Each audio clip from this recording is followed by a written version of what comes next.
The moon has always been a source of wonder, myth, and mystery. It lights up our nights, controls the tides, and marks the rhythms of time. But what if the moon isn't what it seems? What if this familiar, glowing orb in the sky is not a natural object at all, but a hollow, perhaps even artificial construct? That's the central idea behind the hollow moon theory. A concept that blends science fiction with ancient lore, and dares to question everything we think we know about Earth's closest celestial neighbor. Let's explore the bizarre clues and strange stories that fuel this unsettling possibility. During the Apollo missions in the late 1960s and early 1970s, NASA astronauts left behind scientific instruments, including seismometers. In 1969, the Apollo 12 crew intentionally crashed a portion of their spacecraft onto the lunar surface. The result shocked mission control. The moon reverberated for over 50 minutes. Scientists said it rang like a bell. This was not a one-time event. Later impacts during Apollo 13 and 14 produced similar results, long-lasting, deep seismic vibrations that were unlike anything observed on Earth. Some theorists argue that this behavior could be a sign that the moon is hollow or has vast inner cavities. After all, nothing on Earth behaves that way unless it's mostly empty inside. NASA's explanation is more conservative. The moon has a dry, rigid crust with little water content, which allows seismic waves to travel much farther than they would through Earth's moist, fractured interior. Still, the Bell effect remains one of the strangest lunar anomalies on record. In many ancient cultures, there are legends of a time when there was no moon. Aristotle mentioned that the Pelasgians, the ancient people of Arcadia, lived before there was a moon in the heavens. The Zulu people of Africa tell stories of two brothers, Wawane and Mpanku, who brought the moon to Earth, an artificial object, hollow and controlled, which changed the weather and caused great floods. Ancient Sumerian texts also hint at a celestial object that arrived unexpectedly in the sky. These accounts span multiple continents and civilizations, alluding to a world that once turned without a moon. Are these myths simply poetic metaphors? Or could they be distant memories of real events passed down in the only language available to ancient humans, myth and story? The moon is the fifth largest natural satellite in the solar system, and by far the largest relative to the size of its planet. No other moon comes close in size ratio. This alone makes Earth's moon an outlier, but there's more. The moon is precisely the right distance from Earth, about 384,000 kilometers, to perfectly cover the sun during a total solar eclipse. The sun is 400 times larger than the moon, and also about 400 times farther away.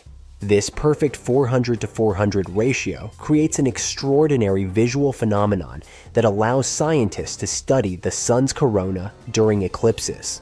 Coincidence? Maybe. But to some researchers, it feels more like design.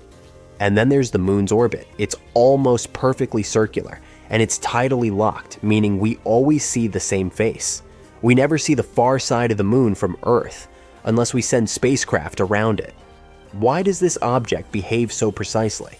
Is it a natural product of gravitational forces? Or something else? In 1970, Soviet scientists Mikhail Vasin and Alexander Sherbakov published a radical paper titled, "Is the Moon the Creation of Alien Intelligence?" They suggested that the moon may be a colossal, ancient spaceship, an alien construct disguised as a natural satellite. According to their hypothesis, the moon might have a metallic outer shell with an inner structure that once supported machinery, life, or monitoring equipment. They compared it to a planet-sized arc that could travel between star systems. While their paper was largely dismissed in the West, it planted the seed for countless other theories. Could the moon be a derelict alien spacecraft? long abandoned, perhaps watching us still.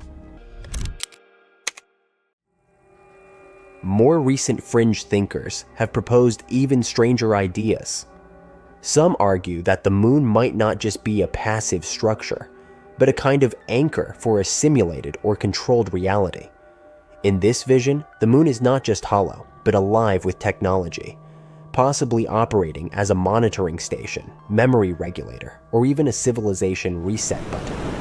Ancient floods, magnetic pole shifts, and unexplained disasters. Some theorists claim these events correlate with specific lunar alignments or cycles. Others go further, suggesting that the moon is part of a larger system designed to keep human consciousness limited, trapped in cycles of forgetting and rediscovery. Is the moon helping to shape our very perception of time, reality, and evolution? It's impossible to prove, and perhaps that's the point.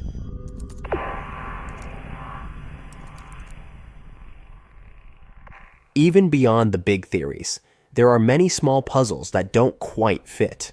For example, when scientists first studied moon rocks, they expected to find thick layers of accumulated dust, possibly several meters deep. Instead, the moon's surface dust was surprisingly shallow. Where did all the debris go? Radio signals sent to the moon sometimes bounce back with strange delays, suggesting interior reflections that aren't typical for solid rock.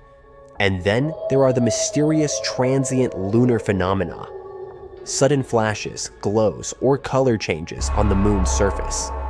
These have been observed by astronomers for centuries, yet remain unexplained.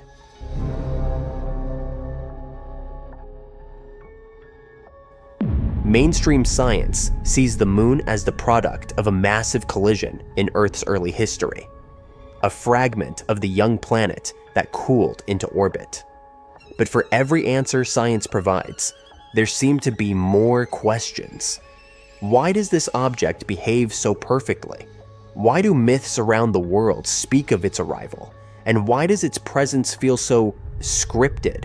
Whether you believe in the hollow moon theory or not, one thing is certain: the moon is far more than just a rock in the sky. It is a mirror to our imagination, a beacon to our ancestors, and maybe, just maybe, a puzzle we were never meant to solve. There are a few theories about how the moon appeared in the sky, and recently a new idea has popped up. But before we discuss this newcomer, let's look at the most popular hypotheses of the moon's formation. The capture theory claims that Earth's natural satellite used to be a wandering body, something like a large asteroid. It had formed somewhere else in the solar system before it was captured by our planet's gravity when passing nearby. The accretion hypothesis suggests that the moon formed in orbit around Earth at the same time as our planet appeared in the darkness of the cosmos. Then, there's the fission theory that says that at one point in its development, Earth was spinning so fast that some of its material broke away and started to orbit the planet. And the giant impact theory, which is the most popular these days, claims that the moon formed during a collision between Earth and another hypothetical planet called Theia, which was way smaller, probably the size of Mars. The resulting debris collected in an orbit around Earth and formed the moon.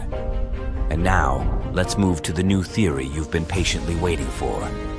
According to it, our satellite might have formed immediately, in a matter of hours, after the collision between Earth and Theia. The material from the two planets was likely launched directly into Earth's orbit right after the impact. It formed the moon and left traces deep inside Earth.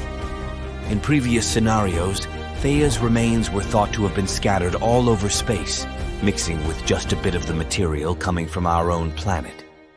But then, why do we see such shocking similarities between the moon's and Earth's compositions? Could it be that Theia was isotonically and chemically similar to Earth? Unlikely. But according to the new theory, more material from Earth was used to create the moon, its outer layers in particular. It might explain this similarity in composition. One more theory also tries to explain this mysterious similarity, the synestia model. According to it, our satellite formed inside a swirl of vaporized rock left by the collision. But this theory can't explain the moon's current orbit. The new single-stage theory does offer us plausible explanations for both the similarities in composition and the orbit of the moon. It might also provide us with some answers to previously unsolved mysteries. Since this scenario puts the moon into a wider orbit and gives it an interior that is not fully molten, it can explain the satellite's tilted orbit and thin crust. In any case, to confirm one of these theories, we need to analyze future lunar samples that will be brought to Earth by NASA's upcoming Artemis missions. Scientists will be able to get their hands on some material from deeper beneath the moon's surface and compare if real data matches these simulated scenarios. In the past, the Apollo missions already brought back about 1/3 of a ton of rock and soil from our satellite. These samples showed that Earth and the moon had some remarkable chemical similarities. They could only suggest one thing. These space objects had a linked history. If the moon had formed elsewhere and been captured by our planet's gravity later on, its composition would be very different from that of Earth. But if the moon had been created at the same time as Earth, or if it had broken off our planet, the type and proportion of minerals on the moon would be the same as on Earth. But they are a bit different. The moon's minerals contain less water than their terrestrial counterparts. The satellite is also richer in materials that form rapidly at high temperatures. That's why the most accepted model of the moon's formation these days is the giant impact model. Meteorites coming from the moon are a great source of data for studying the origins of our satellite too. They can tell us even more about the moon than Apollo samples, all because such meteorites come from all over the surface of the moon. Meanwhile, Apollo samples were collected just in one place near the equator, on the near side of the moon. In 2024, Earth was joined by a mini-moon that orbited around our planet for 2 months. It hung around, made a few laps, and then, like every polite guest, it left. It went back to resume its trip around the sun. However, astronomers now say another rock has been tagging along with Earth not for weeks, but for 6 decades. It's rare and strange, now being classified as a quasi-moon. But what exactly does that mean? Is it like a backup satellite? Unlike our cool and mysterious moon that illuminates our nights and affects werewolves, a quasi-moon doesn't circle Earth. Instead, it orbits the sun, but it does so almost in perfect sync with us, like a runner doing a marathon with you that keeps a similar pace. Space only seems calm. It's actually pretty chaotic. The sun, the moon, Earth, and even other planets are constantly tugging on each other and smaller objects like these rocks. Most asteroids can't hold this delicate balance for long. They either get nudged into a new orbit, pulled closer to Earth, or flung out into the vast reaches of space. That's why we're lucky to spot more than 1 or 2 at a time. Most just can't keep the balance. They belong to a bigger family called co-orbitals. In fact, astronomers group them into a few types based on how they move relative to Earth. But unlike the real moon, that's been our companion since the very beginning, these visitors don't stick around forever. Some hang with us for a few decades, others for centuries, before drifting away because the gravity of some other space object. Kinda like a dog running to your neighbor after smelling bacon. One other thing about quasi-moons is their size. Most are tiny, building-sized or even smaller. They're also so dim that they can hide in plain sight among stars. Still, they're important. By studying them, astronomers learn how small near-Earth objects move and how long they can stay caught in Earth's gravity. Quasi-moons are closer than other asteroids on the same path, and it would be easier to reach them. One day, they might be used as stepping stones in space exploration. Earth has had a few of these tag-alongs before. One of the most famous is 2016 HO3, nicknamed Earth's Constant Companion. It's only about 300 feet wide, but it's been keeping pace with us for nearly a century. Researchers say it might keep up for centuries more. But what about the most recently discovered one? The researchers named it 2025 PN7. Like we said, it's already been with us for 60 years and will likely stay for around 68 more. For a long time, it remained undiscovered because of its tiny size, only about 62 feet across, which is about the length of a bowling lane. This also answers the question of whether you could see it yourself if you knew where to look. Its backstory is a bit of a mystery. Astronomers haven't figured out its composition yet. Right now, all we know for sure is its trajectory. Some quasi-moons are just near-Earth asteroids that fell into a perfect orbit. Others seem like they could be chunks of the moon itself. For instance, there's another quasi-moon named Kamo'olaloa that reflects light in almost the same way as the lunar rocks we brought back during the Apollo missions. Because of that, some researchers think it might actually be leftover from a huge impact that happened long ago. There's also 2024 PT5, a temporary mini-moon from the end of last year. Tests showed that its surface looked like lunar basalt, suggesting it probably came from the moon. So how do these quasi-moons pull off their cosmic balancing act? That's because it's just an orbital illusion. Remember, PN7, like other quasi-moons, isn't actually circling our planet. To us, it looks like the rock is scribbling lazy loops around Earth's path, like doodles in space. Yet it never lags too much or gets too far. Astronomers call this a one-to-one resonance. In plain English, it makes a lap around the sun every time Earth does. Another fun question. If these fake moons are so close to Earth, why don't we just pull them in with our gravity? Especially since they're tiny and seem so near. That's because even though they belong to a group called near-Earth objects, quasi-moons are not that close. Our moon is hanging out about 239,000 miles away. These companions, though, are flying around the sun millions of miles out, way beyond Earth's gravitational pull. That pull exists within an area called the Hill sphere, which is where Earth's gravity is stronger than the sun's. Think of Earth's gravity as a bubble with a radius of about 1,000,000 miles. Anything inside can get caught, like the real moon. Step outside, and the sun takes over. This is exactly what happened to PT5, which was our legit satellite for 2 months in 2024. It dipped inside the Hill sphere, and Earth's gravity took over. Once it happened, this object became known as a mini-moon. But because it was small and moving fast, it eventually slipped back out of that bubble, and the sun's gravity pulled it away again. One other type of co-orbiter, aside from quasi-moons and mini-moons, is the so-called horseshoe orbiters. These space rocks don't stray far, but from Earth's point of view, they seem to swing ahead of us, slow down, then drift back behind, and repeat. It's like an undercover cop tailing you in traffic, but constantly switching lanes and doubling back so you don't notice the pattern. If you trace their motion from Earth, over time, it forms a giant horseshoe shape, hence the name. And these are just the main co-orbiters. There are actually more. Way ahead of us and way behind us in space, there are a few quirky rocks called Trojans. They're not just following right next to Earth like quasi-moons do. Instead, they found 2 special hiding spots. One 60 degrees in front of us and one 60 degrees behind.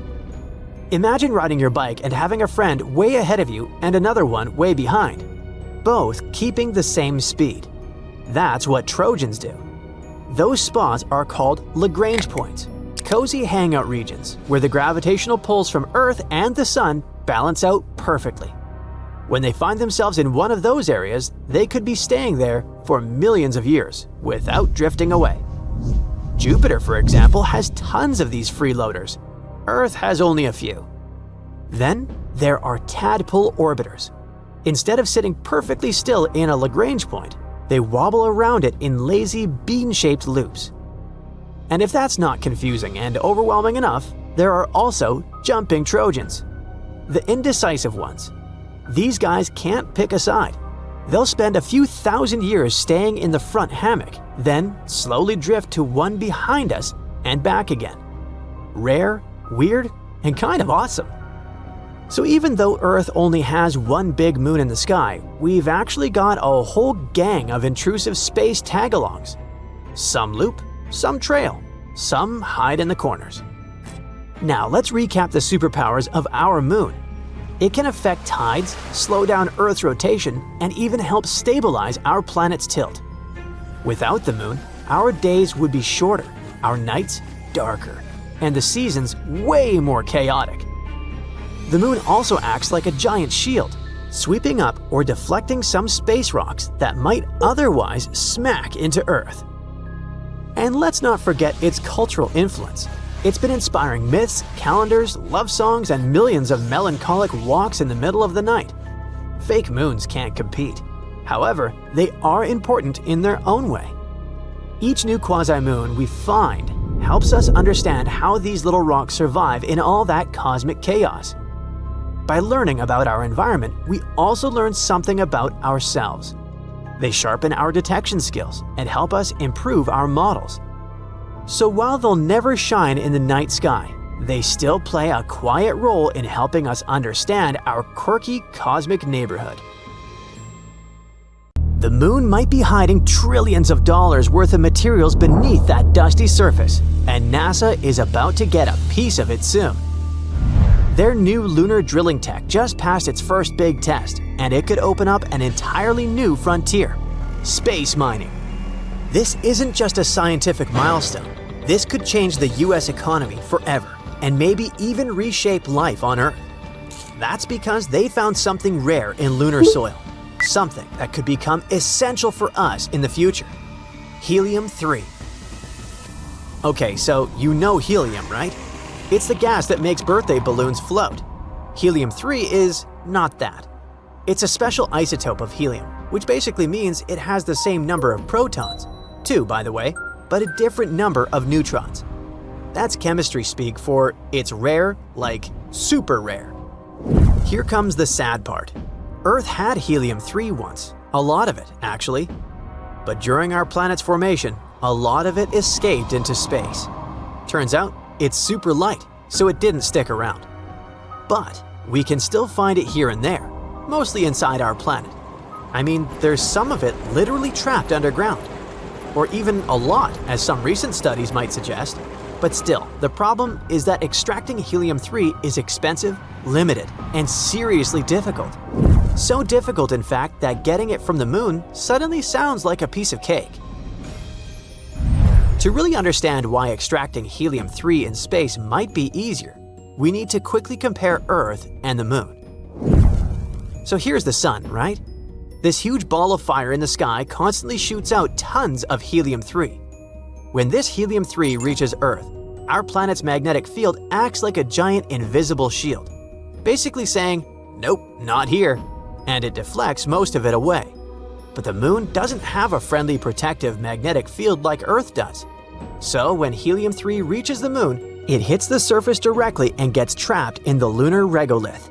I'm talking about that loose layer of dust, soil, and rocky debris covering the moon. And there might be tons of it, literally. Some estimates put it somewhere between 1 and 3 million tons of helium-3.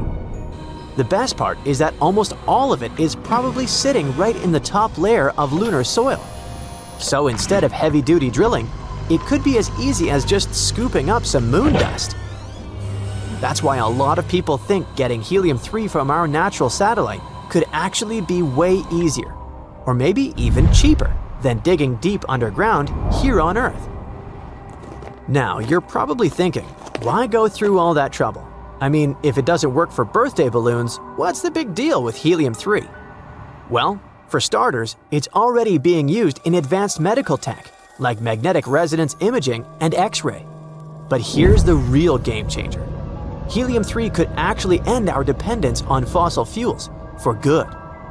This rare isotope could be used for advanced nuclear fusion reactors here on Earth. In other words, it could give us nuclear energy that's not just super efficient, but a whole lot safer too. See, most nuclear power plants today run on a process called fission. They use uranium-235, and when those atoms split, you get a ton of energy. But you also get something else: radioactive waste.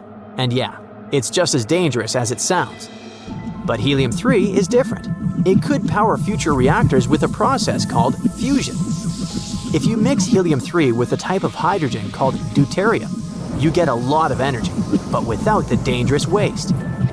It could be cost-efficient too. Let's say a single space shuttle cargo bay could carry about 25 tons of helium-3. That would be enough to power the entire United States for a year. And scientists believe there's enough helium-3 on the moon to power the whole world for 10,000 years. These are only estimates for now, but the future potential is so exciting that the demand for helium-3 is already skyrocketing, and so is its value.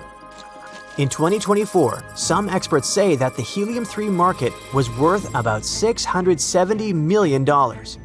This year, it's expected to hit around $730 million. And 10 years from now, experts believe it could reach nearly $1.6 billion. Sorry for all the numbers, I just wanted to show you why mining the moon matters. It might actually save us from a future energy crisis by giving us almost endless, clean nuclear power. Everything sounds great so far, but there's one big challenge. Mining helium-3 on the moon is one thing. Bringing it back to Earth is a whole different story. So let's look at one possible solution. First, robots or specialized machines would drill into the lunar soil or simply scoop up moon dust to collect the helium-3. Then it gets packed into containers and launched off the moon, heading for Earth. When the containers get close to Earth, a ship called the Space Rapid Transit will pick them up in orbit. Think of it as a reusable space truck with engines that can even use air for thrust. Finally, the ship would land at an airport here on Earth. From there, the helium-3 would head straight to power plants, giving us clean, safe, and almost unlimited energy. See how challenging it sounds, right? Of course, specialists are still figuring out the best way to transport helium-3. But one thing is certain, we're getting closer and closer to building a full mining base on the moon. NASA recently tested a new drill technology called Trident. And as soon as it touched the lunar surface, it started working right away and performed perfectly. For now, its main purpose is to bring soil to the surface so scientists can study it. They want to learn more about how strong the lunar regolith is and how it reacts when drilled. That's definitely an exciting step towards extraterrestrial mining. Because it's not just helium-3, you know. There are a lot of other valuable things that can be taken from the moon. For example, there's water ice on the moon, and from that, we could extract oxygen and hydrogen. Then there could be rare and expensive metals like platinum, rhodium, and iridium. We could even mine iron, silicon, and aluminum, which would be perfect for building things directly in orbit, like future space stations or other infrastructure. Now that we know how important mining the moon could be, you're probably wondering, is any of this even allowed? I mean, who actually owns the moon? The short answer? Nobody. Even though NASA is up there doing research, that doesn't mean the United States owns the moon. Back in 1967, some nations signed the Outer Space Treaty. It basically says no one can claim ownership over our natural satellite or any other celestial body.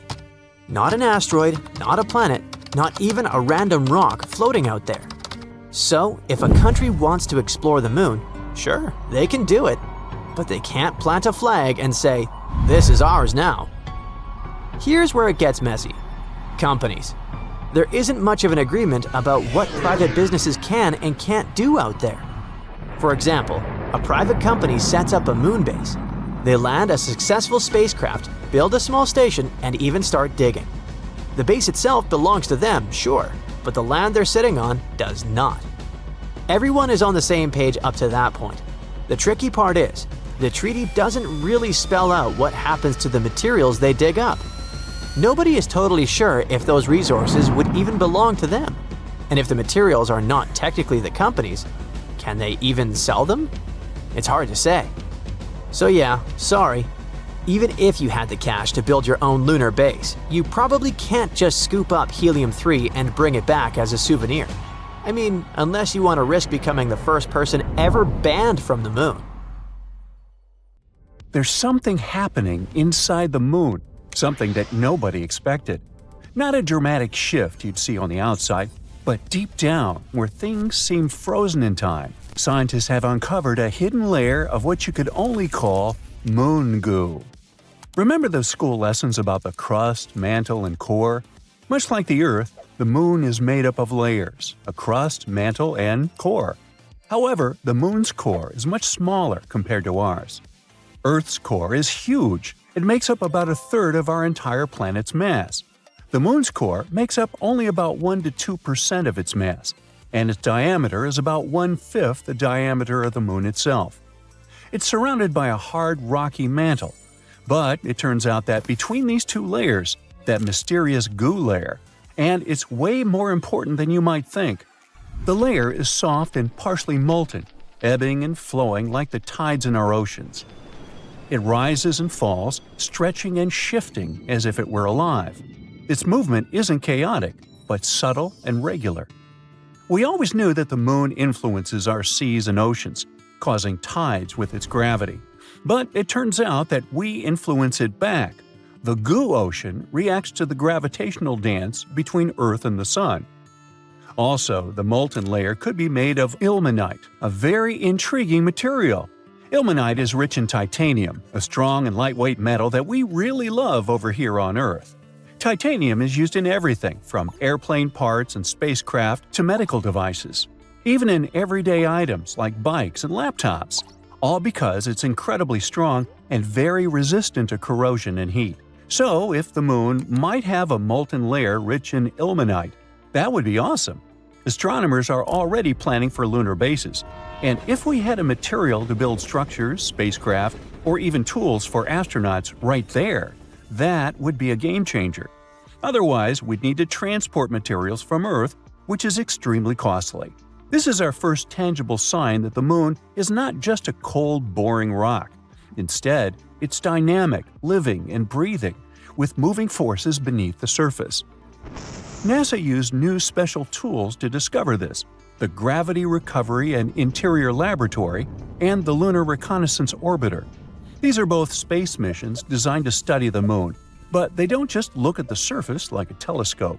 Instead, they help measure things we can't see with our eyes, like the moon's gravity and how it changes over time. Grail sent 2 small spacecraft around the moon named Ebb and Flow. Clever. The idea was for these spacecraft to fly close to each other and measure tiny differences in the moon's gravity as they go. It's like they were feeling the moon's invisible pull in different places. If the moon's gravity was stronger in one spot, the spacecraft moved closer together, and if it was weaker, they moved farther apart. This helps scientists understand what's going on inside the moon, even if they can't actually go there. And the spacecraft intentionally crashed into the moon in December 2012 to end the mission. The Lunar Reconnaissance Orbiter is a bit different. It takes super detailed pictures of the moon and collects other important information about its surface. By combining the information from both Grail and LRO, we were able to find this goo layer. But this discovery actually challenges everything we thought we knew about lunar geology. How did this molten layer get there? How long has it existed? And perhaps more fascinating, how it stayed warm for millions of years? That's some million-dollar questions. The moon's core generates heat just like ours. But it's not as easy as saying, oh, the core's heat probably keeps it warm and molten. Well, first, the moon's core is much smaller and less active than Earth's, meaning it produces significantly less heat. Plus, the moon is much cooler than Earth in general. With temperature dropping to minus 200 degrees Fahrenheit on the surface, how could this inner layer still stay in this flowing state? That's still a mystery. In any case, this goo could actually explain a lot of stuff about the moon. For example, astronomers were exploring moonquakes and how they happen. Now they think that it might be this semi-molten layer shifting and moving beneath the surface. Now, beyond the moon itself, it also tells us more about other celestial bodies. If the moon, something we considered basically a huge static rock, has such a dramatic life, what about other planets, moons, or asteroids? Could they also hide similar hidden movements beneath their surfaces? We can even understand our own planet better, learn more about how tides and similar stuff works. There are so many great discoveries we've been making on the moon. Recently, we found some awesome stuff beneath the surface. Massive caves hidden for millions of years. For over 50 years, scientists have suspected that the moon's surface is full of underground tunnels and caves. These are known as lava tubes because they were formed by lava. Duh! Millions of years ago, the moon was pretty unstable. It underwent some volcanic activity, causing eruptions. When a volcano erupts, lava can flow across the surface. As the outer layer of the lava cools and hardens, it forms a solid roof of dark material. It's actually what these famous dark spots on the moon are. These are dark, hardened remains of ancient lava. But the hot, molten lava continues to flow through the center. Once the eruption ends and the lava drains away, what's left behind is an empty hollow tunnel, hence a lava tube. On Earth, we have lava tubes in places like Hawaii or Iceland, where volcanic activity has created similar underground tunnels. The same thing happened on the Moon billions of years ago, although they're much crazier compared to ours. In fact, lunar lava tubes are now thought to be some of the largest and longest in the entire solar system. One such cave was discovered beneath the famous Mare Tranquillitatis, the place where Apollo 11 first landed, and it's at least 340 feet deep. Now, all these lava systems have remained hidden just beneath the surface, untouched for millions of years. Only now, they finally managed to prove their existence.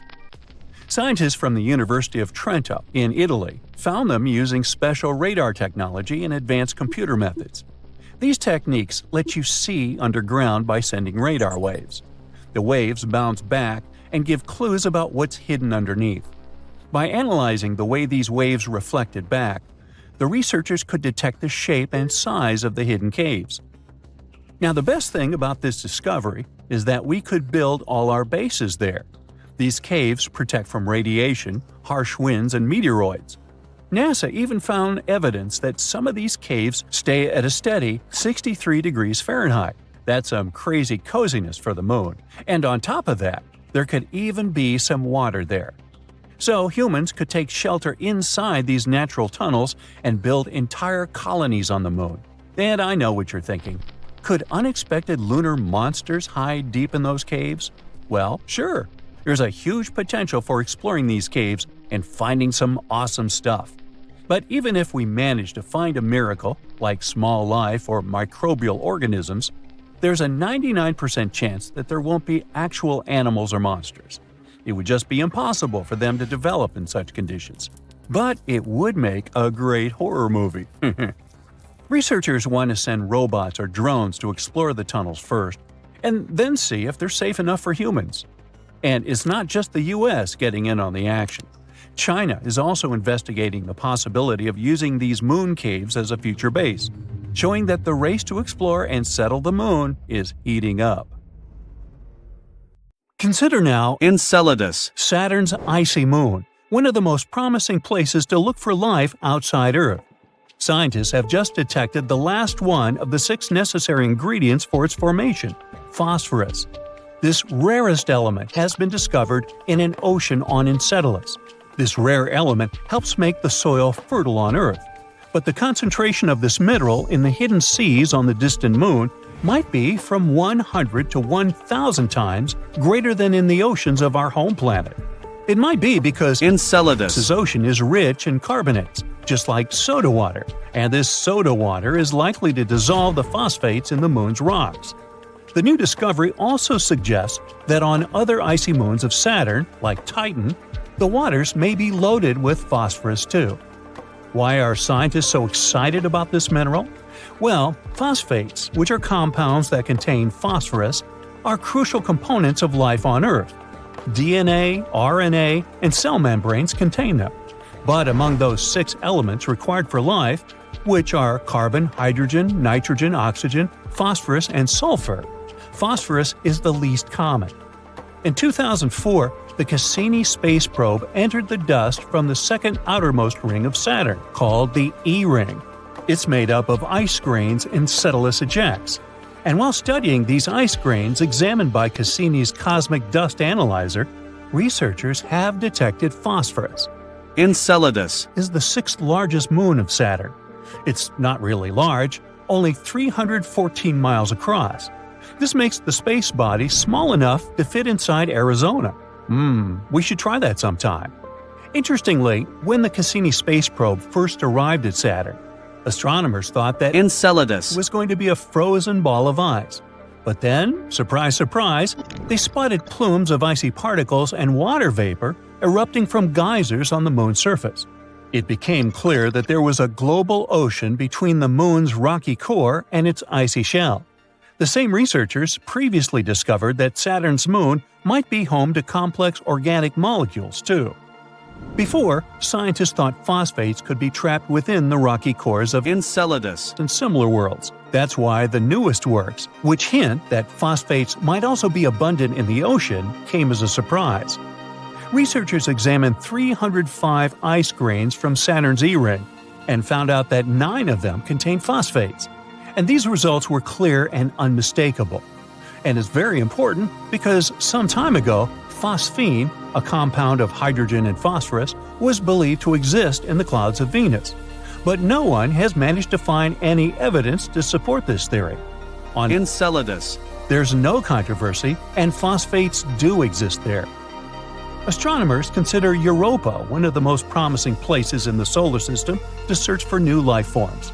All because this moon has a huge saltwater ocean with a depth of 40 to 100 miles. Yes, it is hidden under a layer of ice that is estimated to be from 10 to 20 miles thick. But it is still potentially habitable.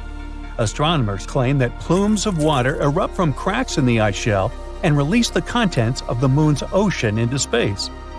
Of course, it's going to be challenging for any life-seeking mission to access such a deep environment. On the bright side, as we are, scientists already have some evidence that there are way shallower pools that probably lie much closer to the surface of the moon. They might be located even less than 1 mile under the ice. And there are 2 great things about this news. First of all, it boosts the odds of life existing on Europa. And secondly, if it's true, it can make it easier for future missions to find these life forms, if there are any. Then we've got Titan, Saturn's largest moon. It's smaller and has lighter gravity than Earth, but it still reminds us of our planet. Like on Earth, nitrogen dominates its atmosphere. Titan is the only other world in our solar system with lakes and rivers. These water bodies are made of hydrocarbons, methane, and ethane. There's also a subsurface ocean of water, but it's located very deep down, and no one has figured out yet if this ocean makes contact with anything under the surface.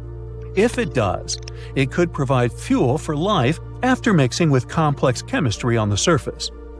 But Enceladus, and the other icy moons aren't the only place in the solar system that might host or once hosted life.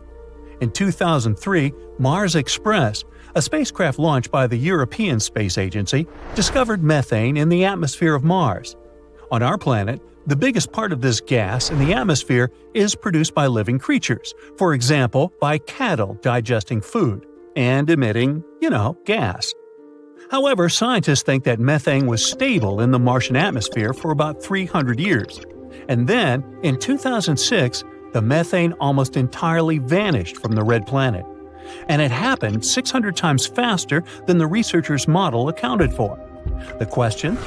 What or who generated the gas, and where did it go? Another Martian mystery is microbes that might be sleeping beneath the surface of Mars. There, they might have been protected from the harsh radiation coming from space for millions of years. Scientists simulated the conditions on Mars in a lab to check if it could possibly be true. And they were amazed to find out that bacteria could easily survive in such conditions for 280 million years. Ooh, that's a long shelf life. This means that if life existed on Mars, we could find the evidence in the planet's subsurface by drilling into the Martian soil. Right now, there is no flowing water on Mars, and cells or spores would simply dry out. Plus, the frozen temperature is similar to that of dry ice. In other words, it's deeply frozen. Let it go. And still, there could be 6 types of bacteria and fungi living underground on the red planet. The most likely of them is nicknamed Conan the Bacterium due to its tough nature. Well, I guess time will show. Anyway, if we don't find life outside Earth and our solar system, We could probably look for it on exoplanets, which is what planets outside our star system are called. Some of them look very promising. The closest to Earth exoplanet is Proxima Centauri b. It's a mere 4.2 light-years away from Earth. Recently, astronomers have found out that this world might resemble Earth even more than they previously thought. It's just 17% more massive than our home planet. It orbits a star that is dimmer and less massive than the Sun. Proxima Centauri b is in the middle of the star's habitable zone. This means that the chances of liquid water and life might exist on the planet. It looks like the exoplanet is tidally locked with its parent star. One of its sides faces the star at all times, and the other is always in the darkness. Scientists haven't figured out yet whether the planet has an atmosphere, is traveling too close to its star, and completes one orbit within 11 Earth days. The radiation from the star might be pulling the planet's air away. If this is the case, Proxima Centauri b isn't likely to have liquid water on its surface. Gliese 832c is 16.2 light-years away from Earth. In the cosmic scheme of things, it's a stone's throw away. This exoplanet is 5 times as massive as Earth and travels much closer to its parent star. That's why a year on this planet lasts a mere 36 days. But since this star is a red dwarf, much cooler and dimmer than the Sun, Gliese 832c gets as much light and heat as our planet. At the same time, it's still unclear if it's similar to Earth. The planet probably has a much thicker atmosphere that creates a runaway greenhouse effect. This phenomenon occurs when a planet absorbs more heat from its host star than it can release back into space. This means that Gliese 832c is more likely to resemble scorching hot Venus rather than the relatively cool Earth. Hey, I'm cool with that. Okay, I officially give up on the hope that the moon is made of cheese after all. Wow, not even Gouda. The shiny lunar ball, or a curved banana, or half of a coin, depending on what phase it's in, has different layers inside, just like Earth. One of these layers is called the inner core. About 20 years ago, scientists were observing how the moon rotates. Using that data, they concluded that it had a fluid outer core. But the inner core was hard to study, so they didn't know if it was solid like a rock or molten like a hot liquid. But things are clearer now. Astronomers have collected data from different missions, including the Apollo missions, where astronauts went to the moon and gathered information themselves. Plus, they've used a special technique called seismic data. This method is all about studying how sound waves move through things. Take earthquakes on our planet as an example. When an earthquake happens, it creates waves that travel through the ground. Scientists can detect and analyze these waves to learn more about Earth's interior. The same idea can apply to other objects in our solar system, or planets, or, in this case, the moon. When quakes or moonquakes happen, they generate sound waves, and by carefully listening to and studying these waves, scientists can create a detailed map of what's inside the object. They can figure out things like different layers, what they're made of, and how they're arranged. To check the moon's deep interior, scientists also use something called laser ranging. This method measures the distance between the surface of the Earth and the moon very precisely. And ta-da! Our natural satellite's inner core is a dense, solid ball made of iron, just like Earth's. It's about 310 miles wide, which is nearly 15% the size of the entire moon. Researchers also have stumbled upon evidence that supports the theory that the layer between the moon's surface and its core, called the mantle, has been moving around as the moon evolved over time. This movement is something we call lunar mantle overturn, and it could explain why we find elements rich in iron on the lunar surface. Mantle material ends up being carried upward, and the volcanic rock remains in the moon's crust. Some of the materials in this rock were too dense, like me, so they just sank back through the lighter crust material all the way to the core mantle boundary. It's like a cycle where the moon's mantle material goes up during volcanic activity, carries iron-rich elements to the surface, and then sinks back down. There's another mystery scientists have been trying to solve. What caused the moon's magnetic field to weaken and nearly disappear over time? It seems that now that we know about the iron core and the global mantle overturn, we might get some more answers about the Moon's magnetic field. Knowing what the inner core is like can help us better understand the Moon's history as well as the history of our entire solar system. Now, one of the theories that's widely accepted about the origin of the Moon says there was a massive collision between Earth, in its early stages, and another mysterious object in our solar system. It's called the Large Impact Theory, and this collision was so strong it ripped off a big chunk of the primitive molten Earth.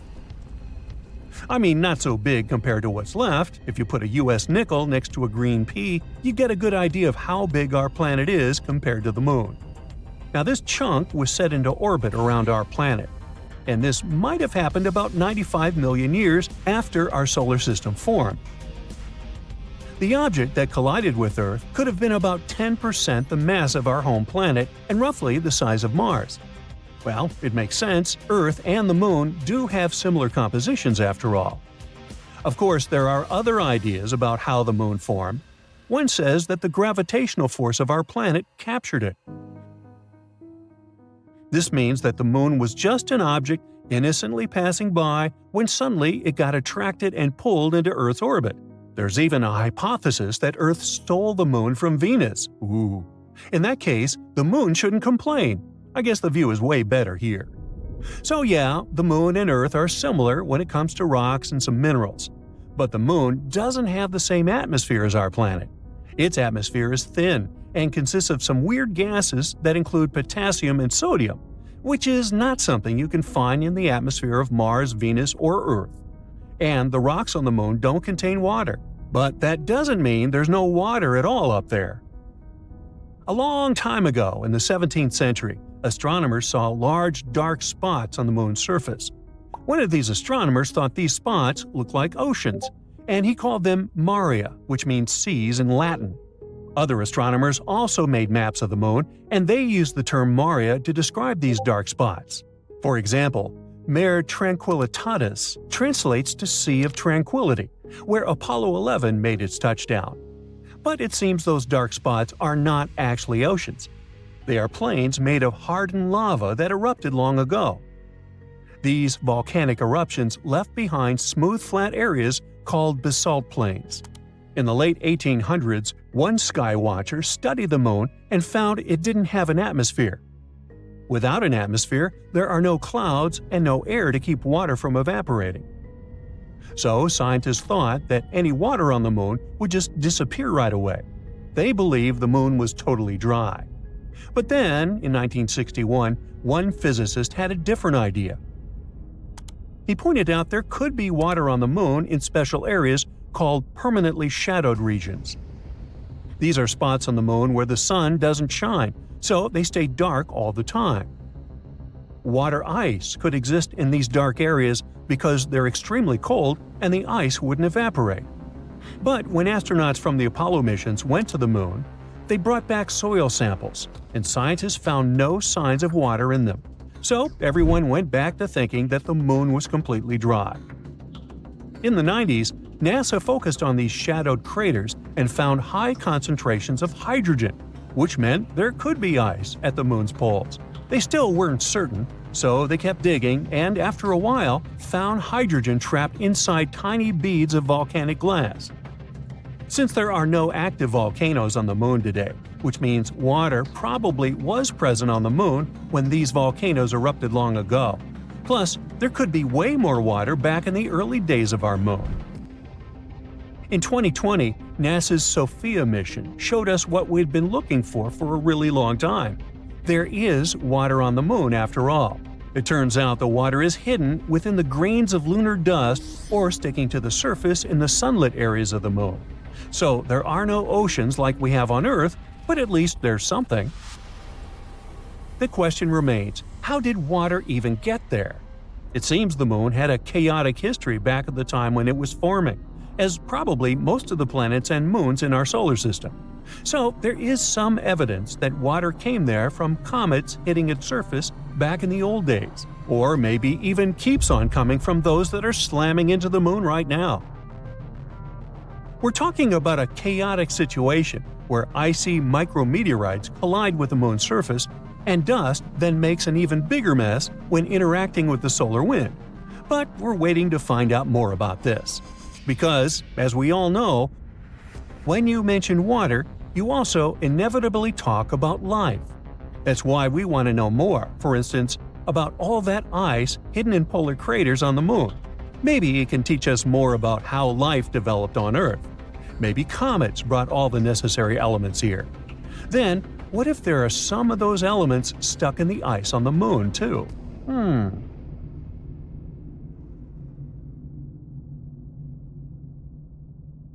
You step on the surface of the moon. It's unusual. You definitely feel lighter here, and it's easier to walk. You decide to check out that obsessive idea of yours. Jump on Earth's natural satellite. And even despite your bulky spacesuit, you literally fly up into the air. Woohoo! Anyway, you continue your walk on the surface of the moon when you feel something strange. The ground under your feet is it shaking? It feels as if an earthquake has just started on the moon. But that's simply impossible. Or is it? Surprisingly, your gut feeling hasn't let you down this time. Moonquakes do exist. In fact, there are 4 types of moonquakes that are strong enough to be detected from a large distance. There are deep moonquakes occurring more than 430 miles below the surface. Then there are meteoroid impacts. Thermoquakes occur when the frigid lunar crust expands. It happens when the morning sun illuminates the satellite after a 2-week-long deep freeze lunar night. And there are also shallow moonquakes. They're the only ones that are similar to earthquakes on our planet. Shallow moonquakes happen 12 to 19 miles below the surface, and they're the most powerful and dangerous. Between 1972 and 1977, the Apollo seismic network recorded 28 such moonquakes, and some of them measured more than 5 on the Richter scale. On Earth, such an earthquake is strong enough to crack plaster and move heavy furniture. Plus, shallow moonquakes are very long-lasting in compared to earthquakes. Once they get going, they can continue for up to 10 minutes. As for the average earthquake, it typically continues for 10 to 30 seconds. Scientists are still not sure what causes shallow moonquakes, and even where exactly they occur. One of the theories is that moonquakes happen at the rims of large, relatively young craters that probably slump from time to time. Interestingly, the Moon and Earth aren't the only places where earthquakes occur. No, scientists have recorded quakes, tremors, vibrations, and shakes in other regions of our solar system too. Let's take Mercury, for example. A few years ago, scientists discovered that this planet was shrinking, and that's why it seems to be so tectonically active. Or Venus. This world is a tectonic puzzle for experts. At the moment, Venus has no tectonic plates, and it might have never had them. But its surface has folds and faults and looks as if it could have tectonic plates. On the other hand, these features might have appeared because of other processes, for example, volcanic activity. But even though we haven't observed any Venus quakes, scientists believe they could detect them since their vibration seems to ripple through the thick atmosphere of the planet. Now, Mars. We know for sure that this planet is seismically active. NASA's lander placed a seismometer on the surface of the red planet, and in 2019, it managed to measure its first Mars quake. After that, the lander continued to record quakes, but they were so weak that if they happened on our planet, they'd be completely covered by the background noise of Earth's oceans. But a space body doesn't have to be a full-fledged planet to have active tectonics. Let's take Pluto. This dwarf planet is geologically active at the moment. In 2014, NASA's New Horizons spacecraft was flying through the Pluto system when it recorded complex geological features on this dwarf planet. Scientists concluded that Pluto might have quakes, or should I call them Pluto quakes, when its liquid water ocean freezes and thaws beneath the dwarf planet's icy crust.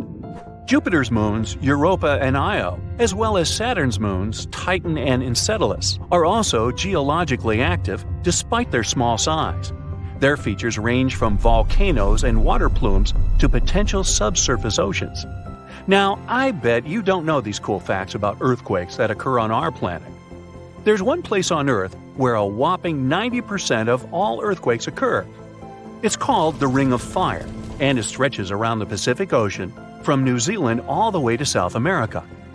Looks to me more like a horseshoe. Anyway, experts claim that these countless earthquakes are caused by the abundance of volcanoes in that region and the constant movement of the tectonic plates. Around 500,000 earthquakes happen on Earth every year, but many of them occur very, very deep in the Earth's crust, and only special equipment can detect them. We feel around 20% of earthquakes, and only 100 of them can cause damage. The largest recorded earthquake occurred in Chile in May 1960. It was a magnitude 9.5 on the Richter scale. It was truly devastating. During that earthquake, seismographs detected and recorded seismic waves that traveled all over the world. They shook the planet for many days. As for the most powerful earthquake that occurred in the U.S., it was 9.2 and happened in Alaska. By the way, Alaska, along with California, is the most earthquake-prone state in the U.S. and one of the most seismically active regions in the world.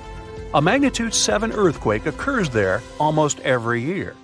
A mega earthquake can actually shorten the length of a day for the entire planet. NASA claims that really large earthquakes can shift our planet's axis and, thus, change the duration of a day.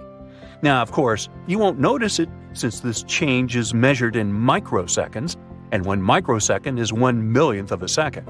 Scientists think that the 9.1 Sumatra earthquake, which occurred in 2004, shortened the day by 6.8 microseconds. Now, not even the best specialists can predict an earthquake. That's mostly because the mechanisms that trigger earthquakes are extremely deep underground. But these days, people have learned how to figure out a more precise time frame of when an earthquake might occur. Earthquakes can be triggered by volcanic eruptions or, let's say, meteor impacts, but most of them are caused by the movements of our planet's tectonic plates. Earth's surface consists of 15 to 20 constantly moving tectonic plates. Pressure increases when they shift, and this can make the crust of our planet break. San Francisco is moving toward Los Angeles right at this moment. The speed of its movement is about 2 inches per year. That's as fast as your fingernails grow. It's happening because the two sides of the San Andreas Fault, which is the continental fault extending 750 miles through California, are slipping past each other. So, in several million years, Los Angeles and San Francisco will be neighbors.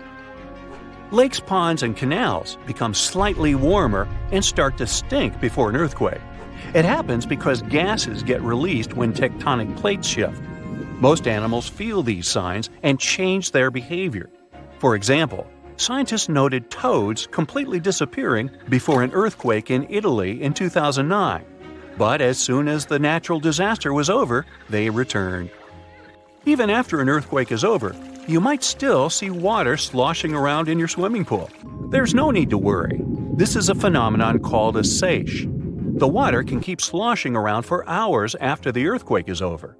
For example, the pool at the University of Arizona lost some water from a seiche caused by an earthquake in Mexico that occurred 1,200 miles away. On February 27, 2010, a massive earthquake started in Chile.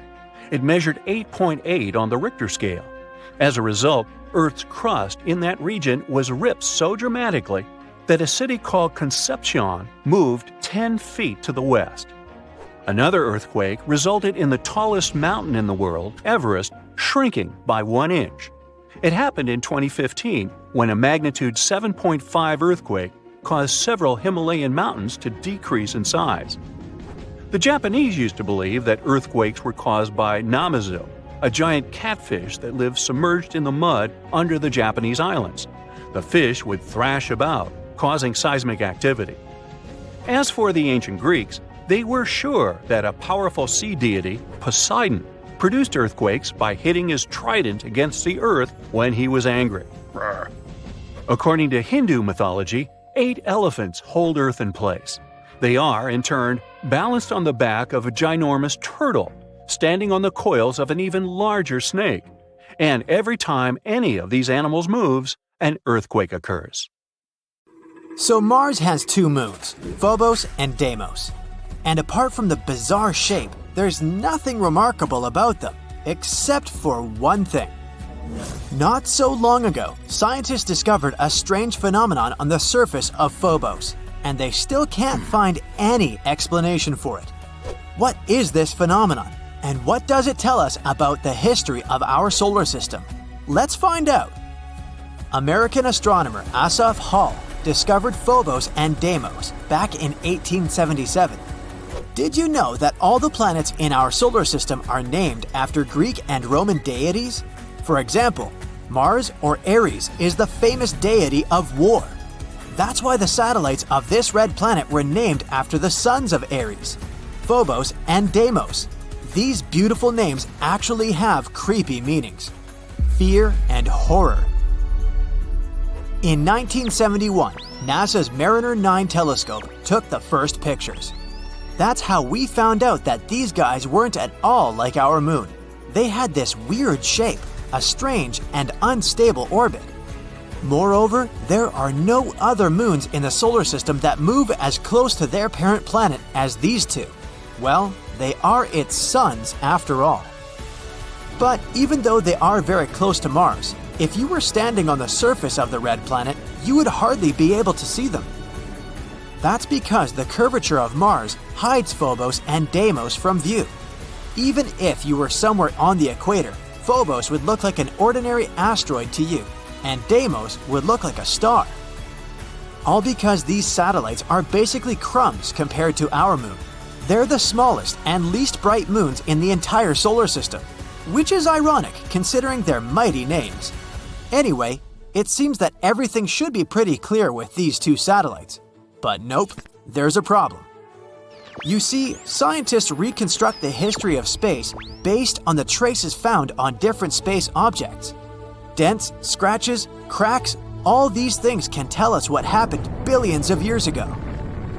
For a long time, scientists were sure that, just like their Greek prototypes, Phobos and Deimos were twins. But then, NASA's Viking orbiter took new photos of the satellites, and that's when they discovered a significant difference between the two. The entire surface of Phobos was covered with huge grooves. Those were a series of long, deep pits stretching from one end of Phobos to the other. You may say, what's the big deal? All space objects have this kind of stuff on them. And yeah, there are other satellites with similar grooves and scratches, but none of them has as many as Phobos. It's completely covered in grooves, and they're huge, up to 12 miles long and 660 feet wide. And that's not all. Some of these grooves intersect with others. This means that Phobos has experienced not one, but many traumatic events. But what exactly happened to it? Actually, scientists are still not completely sure. However, they have a few ideas, and these theories can tell us not only about the past of Phobos, but also predict its future. Theory 1. Asteroid impact. Well, the first suspect is quite obvious. There's a large, almost 6-mile wide crater on Phobos. It's called Angeline Stickney. It was named after the wife of Asaph Hall, the scientist who discovered the satellites. Adorable. So that's what the first theory sounds like. Once upon a time, an astronomical body crashed into Phobos. The impact was so strong that it left a large crater. And the effect of the collision left a bunch of grooves everywhere on Phobos. It sounds logical at first. However, scientists have noticed a flaw in this theory.